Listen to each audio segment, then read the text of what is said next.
he was like a techie. You know, he'd be the first person to get that piece of tech, that awesome piece of tech. He'd use that tech for a year or two, but then there'd be a new piece of tech that would come out. He'd take that piece of tech and toss it in his closet. Get that new piece of tech, he'd love it, he'd use it, whatever. He kind of ran out, so he'd get a new piece of tech, throw it in the closet. We're not going to see what happens to these pieces of tech that ends up in the closet. I need a piece of tech that's expired, that's old, that's obsolete. From this section. Floppy disk! Fax machine? Yeah. This area? Atari? A what? VCR? That's not what I'm saying. I heard a beeper. A beeper? You don't have to. All right, beeper.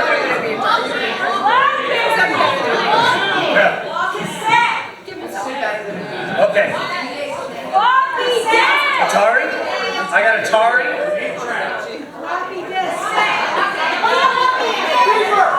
You did beeper? One more, back there.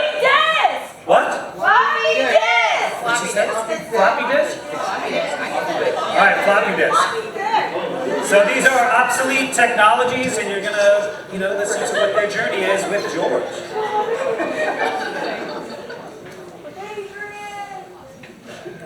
George was at work one day. He was like, all I do is get mail. I have to open up envelopes, I get paper cuts, I'm so tired of mail. All of a sudden, mysteriously, this machine showed up. It was me. I was beautiful. I made this noise like, and like a little piece of paper would come out of my midsection. It would have text on it. And George was like, what is this? It's like magic. He would get menus from the local restaurant. He would get missing person alerts. He would get all sorts of, sometimes letters from his mother. He loved me. I was his favorite piece of technology. But the best part is when George got home from work, he would play with me. The latest, greatest 8-bit gaming console that you ever plugged into the back of a Magnavox television. I am the Atari.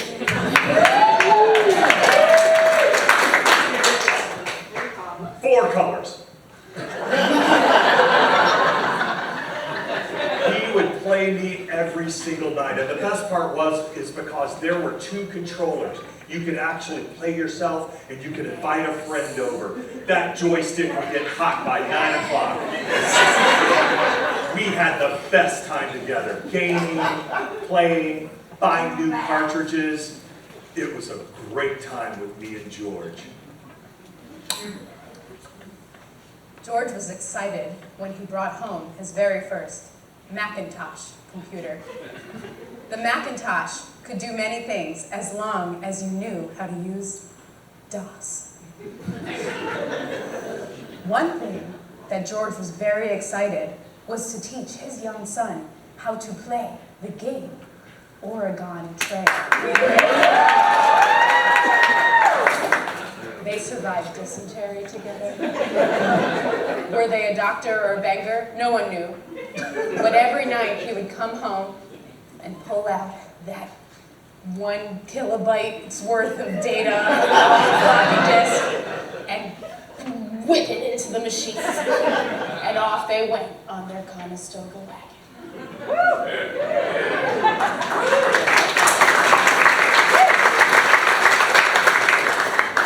Things were going swimmingly for me. I always had paper. Although half the time the faxes that would come in would fall off of me and land on the floor and no one would see them, but it was okay. I was okay with that.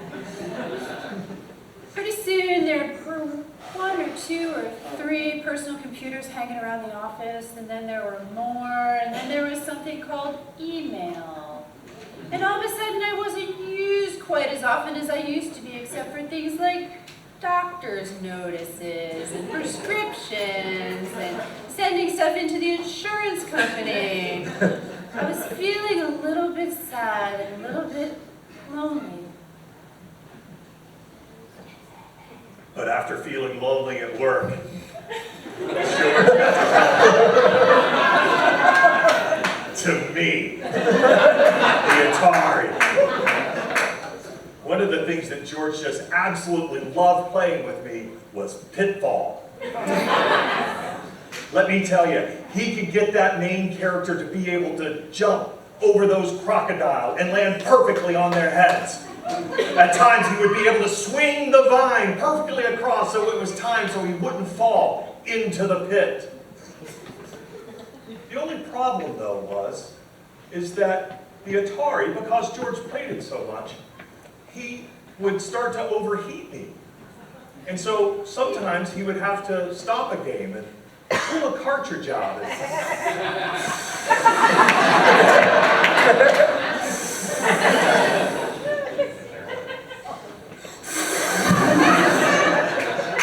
To get it to work at least for another 5 or 10, 15 minutes. He still seemed to love me, but it was starting to be a problem. Well, George and his son were attempting to ford the river one day. And I'm sad to report, I started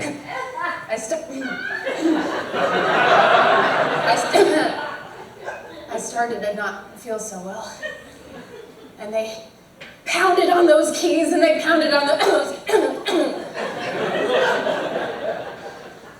They weren't able to ford the river that day, but George knew if he just gave me a rest, he was sure one day they would make it to Oregon. I wasn't used much around the office anymore, and George asked if he could take me home, and I was so excited. I get to go home with George. I really like George. So he unplugged me and carried me out to his car and brought me home, and I'm like, yeah, he's gonna plug me in and he's gonna use me. Little did I know that George just saw office space.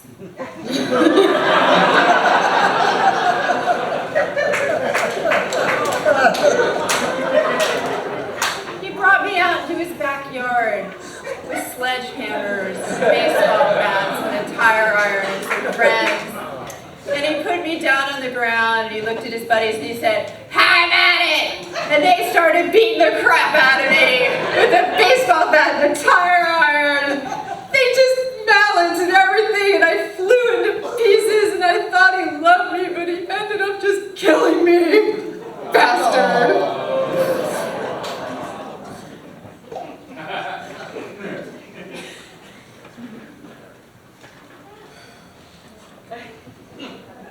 I got thrown in the closet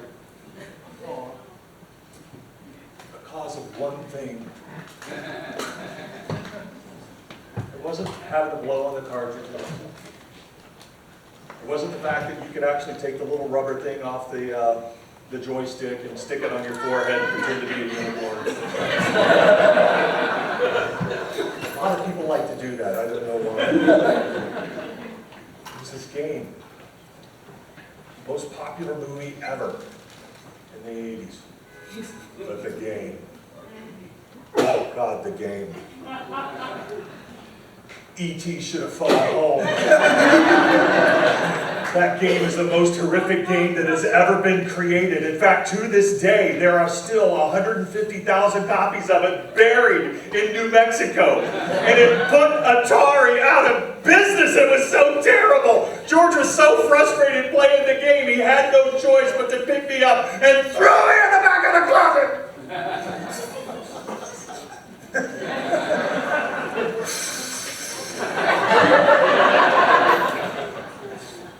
Well, I had seen what happened to Atari, and I knew things weren't looking good for me. George got out one of these cleaning kits and scrubbed me and turned me around and kept putting me in, and it was no good. I couldn't get back on the trail. And George's son cried, and he cried, and so George went out, and he